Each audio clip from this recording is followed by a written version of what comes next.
Our part 1 reporting system works great. We have clean architecture, fully tested, which handles production loads very well. But working and optimized are different things, right? I'm Harris from Laravel News, and let's see what's really happening under the hood. Going back to our code, and before moving forward, we'll see that we have this thing. What I have here is 10,000 orders, so we can test better. And for those 10,000 orders, what we have is this large order data seeder. I'm gonna include this in the code that I'm gonna release in GitHub, so you can play around. So we just generated 10,000 orders with that. The page loads in about 130 milliseconds. And that seems acceptable, but if we are doing unnecessary work, should we really do that? We're professional developers and we measure everything. So let's install tools to see what's really happening. Your numbers will differ from mine, of course, but the patterns will stay the same. First tool we're going to install is called Laravel Telescope. And Laravel Telescope is like X-ray vision for your application. Let's go in our terminal and run composer require Laravel Telescope. We install that. And then the next thing we run is PHP artisan telescope install, which will publish telescope service provider, the telescope configuration, and also the telescope migrations. So our scaffolding is ready. Let's run our migration. And this way we added 3 more tables to our database. Let's go and just check them out. Refresh, telescope entries, telescope entry tags, and telescope monitoring. Let's go back. Now let's go and configure it to catch performance issues. Let's open up telescope.php file, telescope configuration. We scroll down and we're gonna focus mostly into different configurations here. The first one is called Query Watcher. You see this here, slow key. We're gonna reduce that from 100 to 50. The slow setting helps identify queries that might need indexing. What's slow depends on your database, of course, and your hardware. The next thing we're going to change is called Model Watcher. See this hydration set to true. Hydration tracks how many models we're loading. The hydration settings when we're too many models into memory. We'll keep that to true. Now let's move to our telescope service provider. Scroll up and we will uncomment telescope night, so we have night mode. Now let's scroll down. We'll see here we have this gate which defines and determines who can access telescope in non-local environments. We're going to keep this simple and only show telescope in our local environment. So return, let's move this out, up, environment, local. We don't need the super admin here. We get a suggestion for, so let's remove that. We are only going to allow this to be seen in the local environment. So I can even remove that here. There's no need. Okay, we're ready. Now let's go ahead and visit our browser. And we have the dashboard from the previous episodes. Let's go and visit now Telescope. As you can see, we have now access to Laravel Telescope, which is pretty cool for local development. The dashboard that we built in our previous episodes loads in about 187 milliseconds. Let's go deeper into that. And let's scroll down to see how many queries we have. This is the result. And as you can see, we have now 493 queries, which is shocking, right? We don't need so many queries for us to load this dashboard.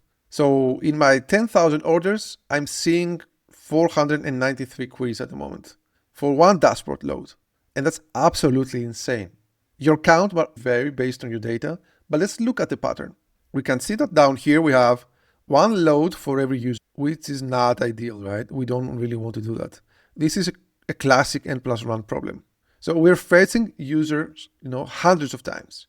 Let me explain why this happens in our top customers method. Let's go back to our code. Let's find the top customers method.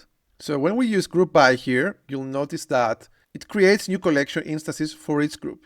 These new collections don't inherit gear-loaded relationships from the original query. So we don't really load the user relationship in this case. That's the issue we currently have. So each unique customer triggers a new query. We need to avoid that. But it gets worse, right? So if we move down to our daily breakdown function, you'll notice that we have the exact same problem.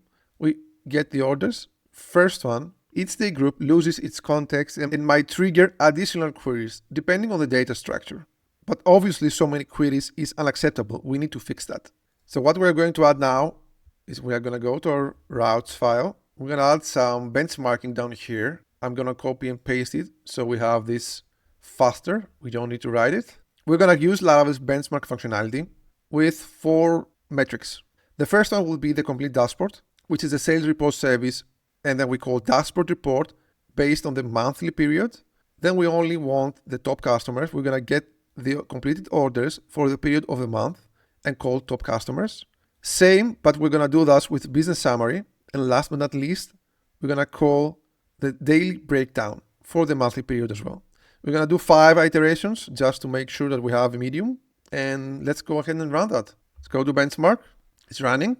Okay, so we tested with 10,000 orders.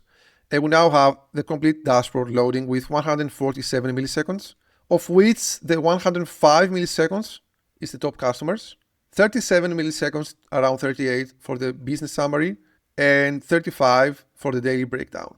As you can see, top customer has the highest issue in this case. Let's go back to our code. So let's check one more thing. Are we missing database indexes? Because this would definitely speed up the whole process. Let's go here again to our routes file. I added this explain endpoint in order for us to see if we have indexes in our database or not. So we get the orders with the completed status that were created after last month. So for the past month. We have the toSQL in order to get the SQL queries, the bindings here, and because we use SQLite, we're gonna use explain query plan. We're gonna get the result, and let's go to our browser and see the result. So let's go to our browser, refresh, and you'll see now that we get a scan orders down here.